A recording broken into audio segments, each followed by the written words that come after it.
En matière de vacances pour les entrepreneurs, il y a vraiment plusieurs écoles. Il y a ceux qui profitent de l'été pour taffer à fond sur leur projet, pour boucler des choses qu'ils n'avaient pas pu faire dans l'année, pour préparer la rentrée au taquet et puis lancer des nouveaux projets, lancer des nouvelles offres, etc. Et puis il y a ceux qui décident de se poser, de se reposer même, je dirais, et qui ont envie vraiment de prendre le temps, de se ressourcer, de profiter de l'été. C'est surtout le cas aussi des parents, parce que quand on est parent et entrepreneur, on taffe déjà beaucoup et on a envie de profiter de notre famille, de nos proches.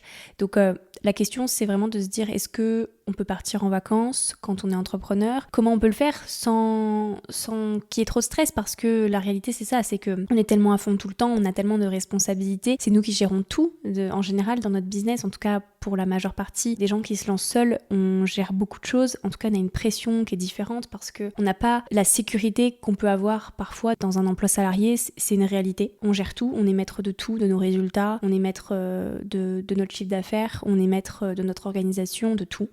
Et donc, rien que le fait de partir en vacances et de s'autoriser des vacances, ça peut déjà être une source de stress parce que, on sait que pendant cette période-là, notre business, il peut potentiellement être au ralenti. Et l'idée de cet épisode, c'est justement qu'on discute de tout ça et que je vous partage un petit peu, à la fois quelques retours d'expérience, mais surtout des vrais conseils, des vrais outils pour partir en vacances sereinement et profiter en fait de ce moment. Parce que le but des vacances, c'est de se reposer, c'est de se ressourcer et de revenir avec plein d'énergie. Donc l'objectif est là, c'est vraiment de préparer des vacances pour que on kiffe le plus possible. Déjà, la première chose, c'est est-ce que finalement vacances et entrepreneuriat, c'est incompatible? On est venu me voir il y a pas longtemps en message privé en me disant « Ouais mais Justine, moi... ça fait même pas un an que je suis lancée, donc j'ai pas pris de vacances parce que justement je suis en pleine phase de développement, je commence à avoir mes premiers clients, ça commence à tourner un petit peu, donc j'ai pas envie de prendre des vacances maintenant parce que en fait si je fais ça, je risque de perdre peut-être des clients,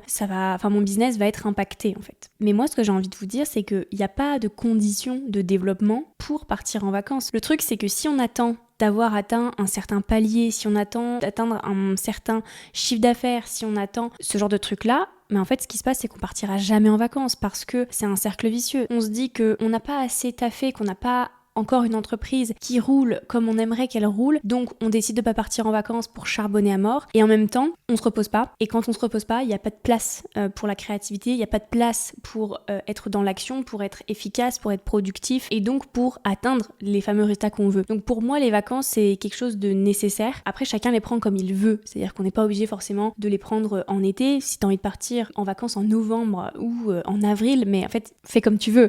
La réalité c'est pas qu'on est obligé de partir en vacances en été. Mais je pense que c'est nécessaire de prendre du recul, de prendre des pauses. Et pour moi, non, le fait d'être entrepreneur depuis moins d'un an, ce n'est pas une condition pour ne pas partir en vacances. Bien au contraire. C'est justement dans cette phase-là, quand on se lance, quand on est, je dirais, dans les 3-4 premières années de notre entreprise, c'est là où on est à fond. Justement, on a beaucoup d'idées, on fait tout pour se développer, on redouble d'efforts aussi parce que, il faut réussir à se faire connaître, à être visible, à produire des offres, etc. Et donc, c'est justement là où on a besoin aussi de prendre de la hauteur et donc de se reposer, de s'accorder du temps pour ne pas se cramer en fait avant même d'être en phase vraiment de scaling quoi. Ce qu'on m'a dit aussi c'est mais moi j'ai pas de produit digital, donc du coup en fait si j'ai pas de produit digital ça veut dire que je rentre pas forcément d'argent pendant la période dans laquelle je suis en vacances. En réalité c'est pareil, on n'a pas besoin à mon sens d'avoir un produit digital pour partir en vacances, sinon si on fait ça en fait on se rend compte qu'on met toujours que des conditions, on met que des barrières pour partir en vacances, donc à un moment donné je pense que c'est pas ce pourquoi on s'est lancé. Si on s'est lancé c'est pour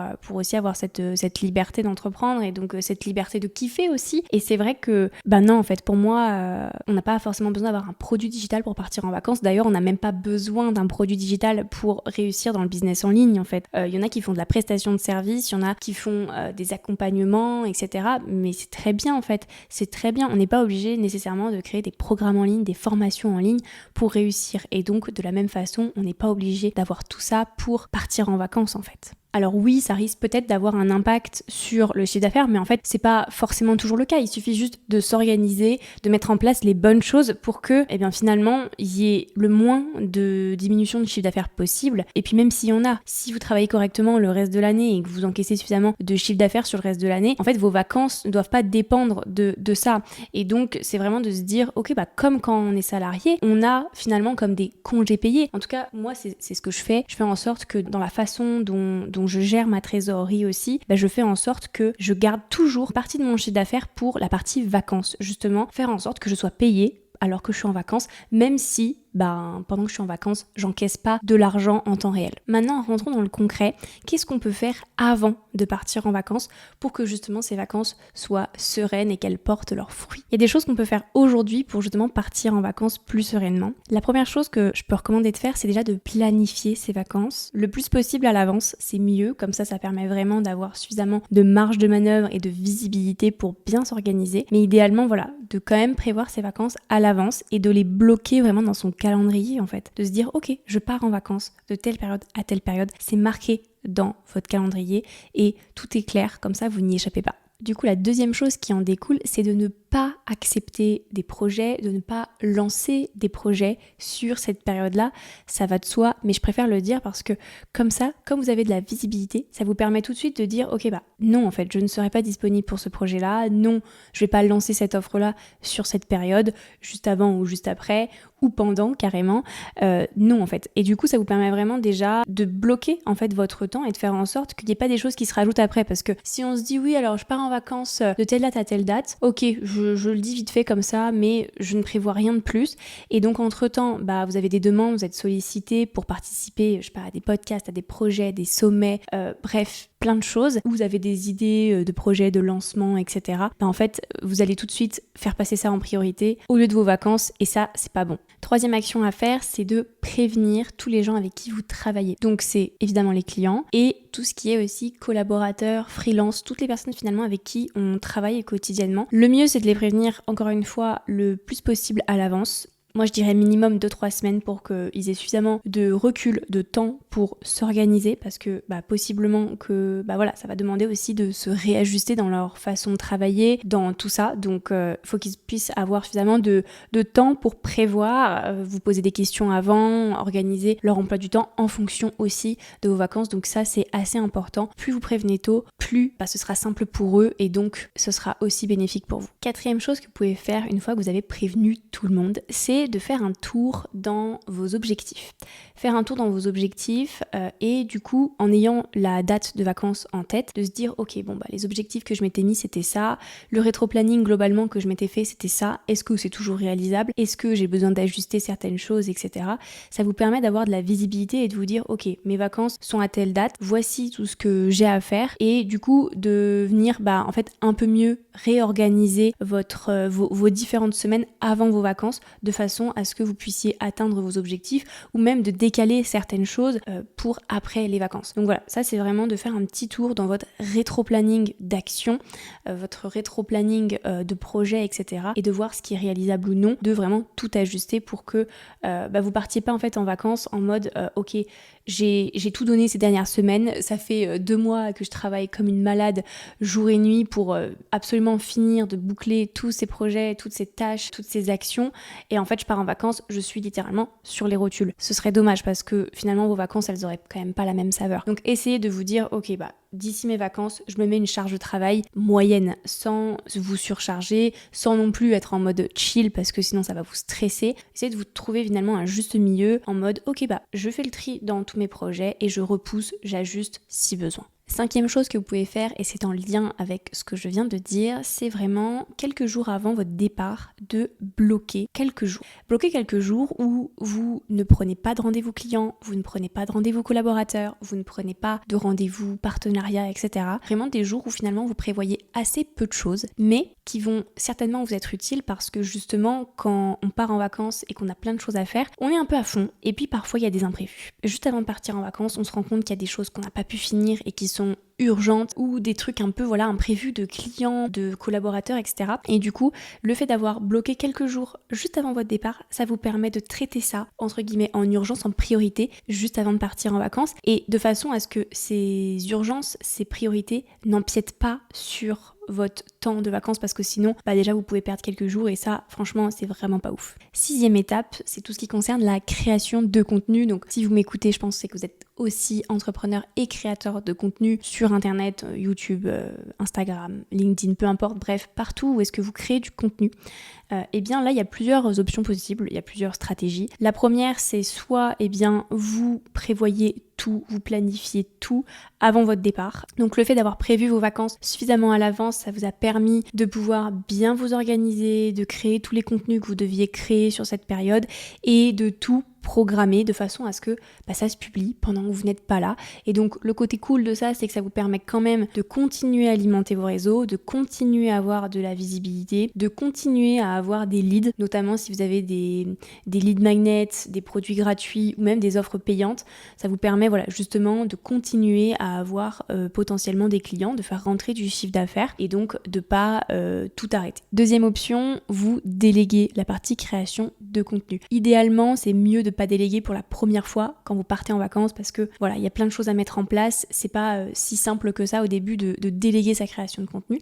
Mais par contre, si c'est quelque chose que vous avez l'habitude de faire, que vous avez des collaborateurs avec qui vous travaillez régulièrement et qui sont capables de produire du contenu pour vous pendant cette période, évidemment ça peut être le top, justement d'avoir quelqu'un qui produit, qui publie, qui alimente vos réseaux sociaux à votre place et du coup de continuer aussi à avoir de la visibilité, des leads, etc. Et troisième option, vous décidez de stopper toute communication pendant le temps de vos vacances. Alors ça peut faire peur dit comme ça, on se dit que nos stats elles vont baisser en chute, que on va perdre des clients, qu'on va perdre du chiffre d'affaires. Possiblement, ça peut être tout à fait possible, mais c'est pas toujours le cas. Déjà ça dépend évidemment de toutes les stratégies de vente, tout ce que vous avez mis en place, donc il faut bien étudier tout ça, d'où est-ce que viennent vos clients principalement, et surtout de mesurer finalement votre perte et de vous dire est-ce que vraiment je perds beaucoup ou pas, est-ce que je peux mettre en place des petites choses qui me permettent avant de partir en vacances par exemple de faire plus de chiffre d'affaires de façon à ce que finalement lisser sur ma période de vacances, j'ai pas perdu tant de chiffre d'affaires que ça. Et puis surtout, c'est aussi de se dire que quand on a vraiment besoin de vacances, on prend des vacances de la même façon que quand on est salarié, on part en vacances et on est quand même rémunéré. Donc faites en sorte de mieux vous organiser dans votre trésorerie de façon à ce que dans tout ce que vous gagnez sur le reste de l'année, il y ait aussi une partie qui soit consacrée à quand moi je suis en vacances, je me rémunère quand même. Si vous faites ça, pensez bien à prévenir sur les réseaux sociaux de votre départ, de votre retour. Et comme ça les gens sont au courant et c'est toujours cool de prévenir quand même qu'il n'y aura pas pendant cette période-là de contenu qui sera publié sur les réseaux. 7e chose qui est importante de mettre en place avant de partir en vacances, c'est de bloquer toutes ces prises de rendez-vous. En tout cas de bloquer sur la période où vous n'êtes pas là. Je pense aux appels découvertes, je pense au coaching, etc. De façon à ce que vous n'ayez pas en fait des réservations pendant que vous êtes en vacances, parce que là ça vous demanderait d'aller écrire aux gens, etc., d'annuler les rendez-vous, de les replacer, enfin bref, vous allez travailler alors que c'est pas le but des vacances. Donc bloquez bien les dates où vous n'êtes pas présent et réouvrez dès l'instant où vous revenez de vacances. Comme ça ça permettra aux gens de quand même réserver par exemple un appel découverte avec vous ou de réserver un coaching avec vous, mais après quand vous serez en fait déjà rentré. Donc pendant ce temps-là, vous êtes en vacances, vous êtes chill. Si les gens ont envie de réserver, c'est cool, mais ce sera après. Comme ça, vous gérez rien pendant vos vacances. 8e chose à mettre en place avant de partir en vacances, c'est de traiter tous vos mails, tous vos messages clients, toutes vos demandes clients, etc. de façon à ce que tout soit à jour et que les personnes qui vous ont contacté n'attendent pas en fait 1 mois, 2 mois, 3 mois, ça dépend combien de temps vous partez en vacances, n'attendent pas en fait tout ce temps-là avant d'avoir une réponse. Donc essayez de traiter tous les mails en attente, tous les messages en attente, toutes les demandes en attente juste avant de partir en vacances, comme ça c'est fait. Puis profitez-en pour dire aussi que vous partez sur cette période-là, donc que vous ne serez pas joignable, que vous ne serez pas disponible. Et enfin, dernière chose à mettre en place, évidemment, c'est de mettre des autorépondeurs. Donc autorépondeurs, c'est tout simplement des messages automatiques qui sont envoyés dès l'instant où on essaye de vous contacter. Donc ça peut être par mail, ça peut être sur Instagram, ça peut être globalement sur beaucoup de plateformes on peut le faire. Juste quand on essaie de vous contacter, la personne reçoit un message automatique en disant non, désolée, je suis pas disponible, je suis en vacances de telle date à telle date, je reviens à partir de temps, eh bien je traiterai votre demande à ce moment-là. Juste pour prévenir et que les personnes qui vous envoient des messages pendant cette période soient pas en train d'attendre après vous en mode bon bah est-ce qu'elle me répond celle-là? Donc voilà, comme ça tout est clair et personne n'attend après vous. Ok, maintenant que tout est planifié, que vos vacances sont prêtes, que tout est bien organisé, etc., il est temps de partir en vacances. Et là franchement j'ai pas beaucoup de recommandations à vous faire pendant cette période-là, si ce n'est de profiter, de kiffer. Profitez-en pour vous ressourcer, pour avoir une bonne hygiène de vie, pour manger bien, dormir suffisamment, etc. Ça c'est hyper important parce que l'objectif c'est de vous ressourcer. Donc voilà, on pense à soi en priorité. Et puis surtout aussi, on essaie de pas culpabiliser parce que je sais ô combien c'est dur quand on est entrepreneur de ne pas culpabiliser quand on ne travaille pas. Mais essayez de vous forcer et occupez-vous l'esprit à faire d'autres choses. Ça peut peut-être vous aider justement d'aller lire, d'aller faire du sport, d'aller à la plage, de profiter en famille, enfin bref, faites ce qui vous plaît, mais vraiment essayez de couper avec le travail un maximum et de ne pas culpabiliser. Dites-vous que tout est prêt, que vous êtes parti en vacances et que vous avez le droit de partir en vacances, donc relativisez. Et enfin, dernière chose, quand on rentre de vacances, comment est-ce qu'on s'organise? Eh bien là, j'avais fait un épisode de podcast justement où j'avais expliqué un petit peu toutes les choses importantes à faire pour bien préparer son retour de vacances. Donc c'est l'épisode 8 du podcast où je parle de 3 ans d'entrepreneuriat pendant lesquels je n'ai pas pris de vacances. Bref, allez l'écouter si vous voulez vraiment voir tout en détail. Mais globalement, les points importants, c'est de ne pas foncer direct dans le travail. C'est-à-dire que quand vous rentrez de vacances, accordez-vous du temps, laissez-vous revenir, laissez-vous...